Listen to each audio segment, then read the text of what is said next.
నమస్తే. నేను మీ Gopi. Welcome back to our channel. So, మనం ఇప్పుడైతే ప్రస్తుతం అయితే లోటస్ పౌండ్‌లోని జగన్‌మోహన్ రెడ్డి గారి ఇంటి దగ్గర ఉన్నాము. మాజీ సీఎం అని చెప్పుకోవచ్చు. సో, వెనక మనకు కనపడుతుంది మనకు విజువల్స్. కనపడే ఇల్లే జగన్‌మోహన్ రెడ్డి గారి ఇల్లు. సో, వాళ్ళ ఇంటి బయట ఉన్న ఎవరైతే సెక్యూరిటీ కోసం నిర్మించిన కొన్ని రూమ్‌లు, గదులైతే ఏవైతే ఉన్నాయో, సో, అది అక్రమంగా నిర్మించారని, ఇయన్నీ జీహెచ్ఎంసీ పరిధిలో ఉన్నాయని, రోడ్డుకి అడ్డంగా ఉన్నాయని, ఇక్కడైతే తెలంగాణ ప్రభుత్వం అయితే కూల్చేయడం జరిగింది. సో, మనం చూస్తున్నాం, ఇక్కడ విజువల్స్ చూస్తున్నాము. సో, రేకులు, ఫ్యాన్లు, అదేవిధంగా ఇక్కడ ఉన్న బాత్రూమ్ షెల్టర్స్ మొత్తం కూల్చివేయడం జరిగింది. కనపడుతున్న మనం విజువల్స్ చూస్తున్నాం ఒకసారి. సో, ఈరోజు పొద్దున్నే ఇక్కడున్న స్థానికులు అయితే ఇక్కడైతే ఫిర్యాదు చేశారు. ఈ రోడ్డు బాగా ఇరుకుగా ఉంది, జగన్మోహన్ రెడ్డి గారు ఇక్కడ అక్రమంగా ఇక్కడ కట్టడాలైతే నిర్వహించారు అని ఇక్కడైతే ప్రజలు చెప్తున్నారు. సో, ప్రజలు ఇద్దరు ముగ్గురు కంప్లైంట్ అయితే ఎవరో ఇచ్చారంట. సో, ఆ కంప్లైంట్ మేరకే ఇక్కడ ఉన్న జీహెచ్ఎంసీ పరిధిలో ఉన్న ఇక్కడైతే అధికారులు వచ్చి పొద్దున్నే 2 జేసీబీలతో ఇదంతా అక్రమంగా కట్టుకున్న నిర్మాణాలు అయితే ఏవైతే ఉన్నాయో, సో, ఇవన్నీ కూల్చివేయడం అయితే జరిగింది. సో, ఇవన్నీ మనం ఒక రాజకీయంగా అయితే భావించవచ్చు. ఎందుకంటే ఇక్కడున్న ప్రస్తుతం ముఖ్యమంత్రి ఎవరైతే ఉన్నారో రేవంత్ రెడ్డి గారు, అదేవిధంగా ఆంధ్రప్రదేశ్ ముఖ్యమంత్రి ఎవరైతే ఉన్నారు ఇప్పుడు చంద్రబాబు గారు. సో, వీళ్ళిద్దరూ గురు శిష్యులు అని చెప్పుకోవచ్చు.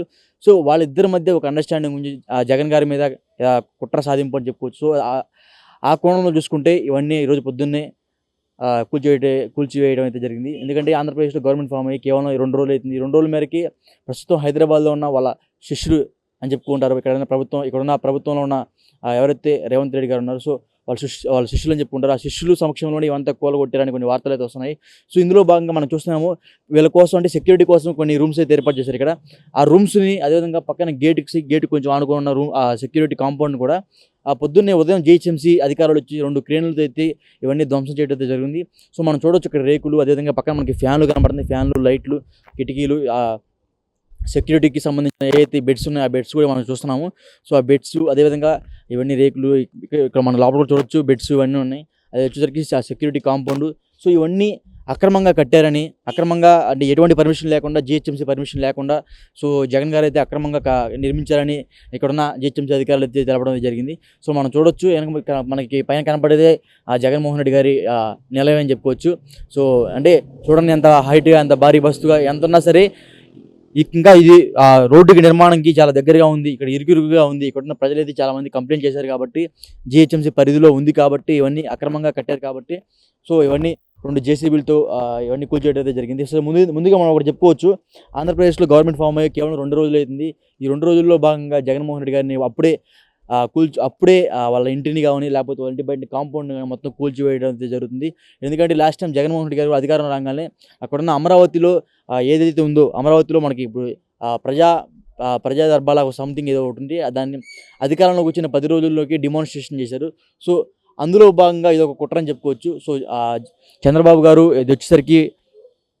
గారు అదేవిధంగా రేవంత్ రెడ్డి గారు వాళ్ళిద్దరు గురు శిష్యులని 2 తెలుగు రాష్ట్రాలకు అందరికీ తెలుసు. సో, అందులో భాగంగా ఇది చిన్న కుట్ర అని కొంచెం చెప్పుకోవచ్చు. సో, చూడొచ్చు మనం. సో, మొత్తం కనబడుతూనే ఉంది మనకి రేకులు, ఫ్యాన్లు ఇవన్నీ మొత్తం కూలిపోయి ఉన్నాయి.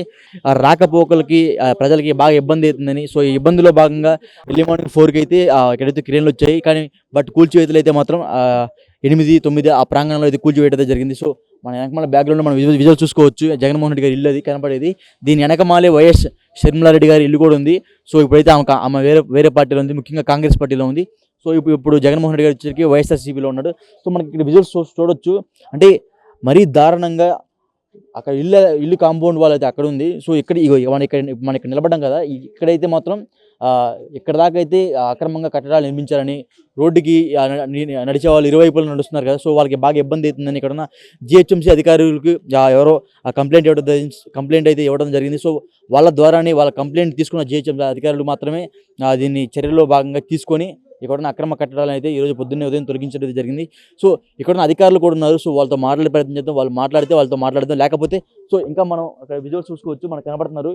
అంటే మరీ దారుణంగా రోడ్డుకి, అంటే నడిచే వాళ్ళకి, బాటసారులకి ఎవరైతే ఉన్నారో వాళ్ళందరికీ మరి ఇప్పుడైతే అంటే గత 5 సంవత్సరాల నుంచి ఎవరు పట్టించుకోలేదు. ఎందుకంటే జగన్మోహన్ రెడ్డి గారు అధికారంలో ఉన్నారు, ఏమైనా ఇబ్బంది అయ్యిద్ది, అదేవిధంగా తెలంగాణలో కేసీఆర్ గారు అధికారంలో ఉన్నారు, ఏమైనా ఇబ్బంది అయ్యిద్దని ఒక చిన్న కారణంతోనే ఇప్పుడు డిమాన్స్ట్రేషన్ అయితే ఆపేశారు ఇక్కడ. సో, మనం చూసుకోవచ్చు, గతంలో ఆయన ఏపీలో అధికారంలో ఉన్న ముఖ్యమంత్రి జగన్మోహన్ రెడ్డి గారిని ఎవరిని టచ్ చేయలేదు కాబట్టి ఇప్పుడైతే ఆంధ్రప్రదేశ్లో మరలా చంద్రబాబు గారు సీఎం అయ్యారు, ఇక్కడ రేవంత్ రెడ్డి గారు సీఎం అయ్యారు. వాళ్ళిద్దరు గురు శిష్యులు, అనుబంధం బాగా ఉంటుంది కాబట్టి సో, ఇంటి బయటే ఉన్నాం మనం. పొద్దున్నే ఎర్లీ మార్నింగ్ మొత్తం కూల్చైతే వేయడం జరిగింది. సో మనం చూస్తూనే ఉన్న విజువల్స్, ఆ రేకులు కానీ, అక్కడ ఉన్న కాంపౌండ్ వాల్ కానీ, అదేవిధంగా చెట్లు, అదే మొత్తం పూర్తిగా ధ్వంసం చేయడం జరిగింది. మనం ఇటు పక్క చూసుకోవచ్చు, ఇవన్నీ సెక్యూరిటీకి సంబంధించిన ఏదైతే బెడ్స్ ఉన్నాయో అవి, వాళ్ళ టేబుల్స్, కుర్చీస్, చైర్స్ మొత్తం డెమాన్స్ట్రేషన్ చేయడం జరిగింది.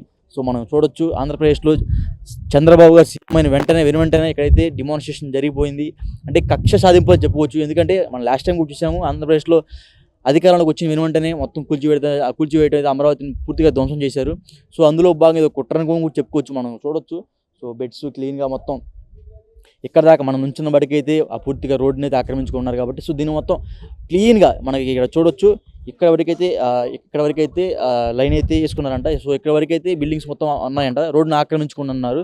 సో దీనివల్ల ఇక్కడ వచ్చే అటు ఇటు నడుచుకుంటా వెళ్ళే బాటసారులకు ఇబ్బంది అవుతుంది అని కేవలం కారణంతోనే ఇదంతా కూల్చివేయడం జరిగింది. సో మనం చూడొచ్చు విజువల్స్ కూడా. సో చెట్లు, అదేవిధంగా ఇక్కడ కట్టుకున్న ఇల్లులు, సో దాదాపు ఒక 7 రూమ్స్ ఉన్నాయంట. ఆ 7 రూమ్స్ మొత్తం పూర్తిగా డెమాన్స్ట్రేషన్ చేశారు, కనబడుతున్నాం విజువల్స్. సో బ్యాక్గ్రౌండ్గా మనం జగన్మోహన్ రెడ్డి ఇల్లు చూడొచ్చు. ఒకసారి బ్యాక్గ్రౌండ్ విజువల్స్ చూసుకోండి ఒకసారి. పలుమార్లు చాలాసార్లు కంప్లైంట్ ఇచ్చినా సరే ఇక్కడ ఎవరిని పట్టించుకోవడం జరగట్లేదు.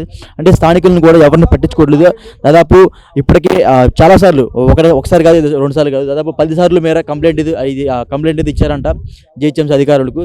సో అయినా కానీ ఎటువంటి పట్టింపులు లేవు. కానీ మొదటిసారిగా ఆంధ్రప్రదేశ్లో ప్రభుత్వం మారగానే ఇక్కడైతే మనకి కనబడుతున్న విజువల్స్, ప్రభుత్వం మారిన వెంటనే ఇక్కడైతే అప్పుడే డెమాన్స్ట్రేషన్ జరిగిపోతుంది. ప్రభుత్వం మారింది కాబట్టి ఇంత ధైర్యంతో ఇట్లాగైతే చేశారని జిహెచ్ఎంసీ అధికారులు మనం చూడొచ్చు. ఒకసారి పూర్తిగా మళ్ళీ మీరు ఒకసారి విజువల్ చూసుకోవచ్చు. కనబడుతుంది కదా మనకి పూర్తిగా గోడలు, వాల్స్, కాంపౌండ్ వాల్స్ అన్నీ కొన్ని కొలగొట్టారు. సో మనకైతే చూసుకోవచ్చు. సో అది మరి ఇక్కడ కనబడుతుంది. ఇది వచ్చేసి పూర్తిగా లోటస్ పౌండ్లో జగన్మోహన్ రెడ్డి గారి ఇంటి దగ్గర అయితే జరిగింది. సో మనం పూర్తిగా విజువల్స్ చూస్తున్నాం, మొత్తం డెమాన్స్ట్రేషన్ చేశారు. సో మనం ఇంకొకటి అయితే విశ్లేషణగా తెలుసుకోవచ్చు. ముఖ్యంగా దీనికి కారణం రేవంత్ రెడ్డి గారు, అదేవిధంగా చంద్రబాబు నాయుడు గారు ఇద్దరు కలిసి చేసిన కుట్రగా భావిస్తున్నారు ఇక్కడైతే చాలామంది వ్యక్తులు. సో అది మరి జరుగుతుంది. సో పూర్తిగా డెమాన్స్ట్రేషన్ చేయడం జరిగింది. సో మరి ఇక్కడ ఉన్న పరిస్థితి ఇది. సో ఇంకా ఇక్కడ కార్యకర్తలు అయితే ఇప్పుడు వస్తున్నారు. ఏం జరిగింది, ఎలా ఉంది అని ఇప్పుడు కార్యకర్తలు వస్తున్నారు. సో ఏమన్నా ఇంకా వాగ్వాదం దిగొచ్చారు, ఇక్కడ ఇంకా ఏమన్నా గొడవలు కూడా జరగవచ్చేమో ఇక్కడ తెలుస్తుంది మనకి.